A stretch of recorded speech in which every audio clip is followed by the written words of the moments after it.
Magandang araw sa ating lahat. Maragol ako nagpapasalamat sa paglaan niyo ng oras sa akin ngayon.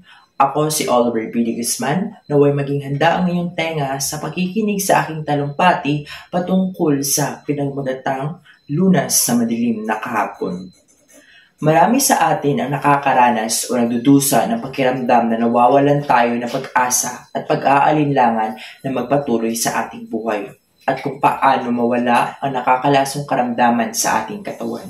Ngayon ay ibabahagi ko sa inyo ang aking istorya, ang mga hakbang kung paano ko nalampasan at nabigyan ng lunas ang isang depresyon sa aking buhay.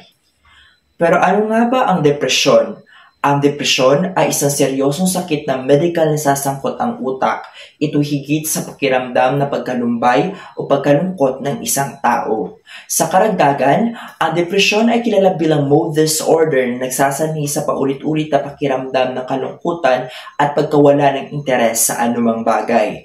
Tinatawag din ito na pangunahing depressive disorder or clinical depression na nakakaapekto sa inyong karamdaman, pag-isip at kinikilos na maaaring humantong sa iba't ibang emosyonal na pisikal na problema. Ang depresyon ay walang pinipiling edad at mismong ako ay nakakaranas sa paglalakbay sa daan na madilim na kahapon. Ngayon ay aking sisimulan ang aking istorya. Agosto 23, 2021, alas 12 ng ating gabi ay ang pagkawala ng aking ina. Isang pagbabago na hindi ko akalain na mawawala ang isang taong pinapahalagan ko sa buhay. Noon ay nabuo sa isipan ko ang mga katanungan na kailanman ay hindi ko masasagutan kung kakayanin ko bang magpatuloy sa aking pangarap o titigil na lamang dahil sa pagkawala niya. Ito ay naging hudyat ng pagkawalang bisa ng mga desisyon ko sa buhay. Maraming bagay, oras at pagkakataon ang nasayang ko doon. Hindi ko maipaliwanag doon na aking naramdaman. Ako ay balisa, pagod at umiiyak sa tuwing pagsapit ng gabi. Ang bawat kilos ko ay hindi ko maintindihan. Sobrang bigat ng aking pakiramdam noon at hindi ko namalayan na may depresyon na pala ako. Ngunit sa kabila ng bigat ng dala ng depresyon ay hindi ako napatinag sa nakakalasong karamdaman. Naniniwala ako na may mga hakbang at pamamaraan upang malabanan ito.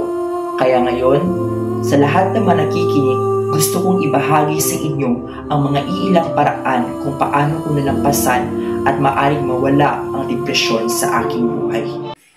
Una, mahalagang unawain natin ang ating mga sarili. Huwag nating itago ang ating nararamdaman. Makipag-usap tayo sa mga taong malapit sa atin tulad ng pamilya at ng mga kaibigan. Ang pagiging bukas sa kanila ay nagbibigay daan sa pag-unlad ng pagpapagaling.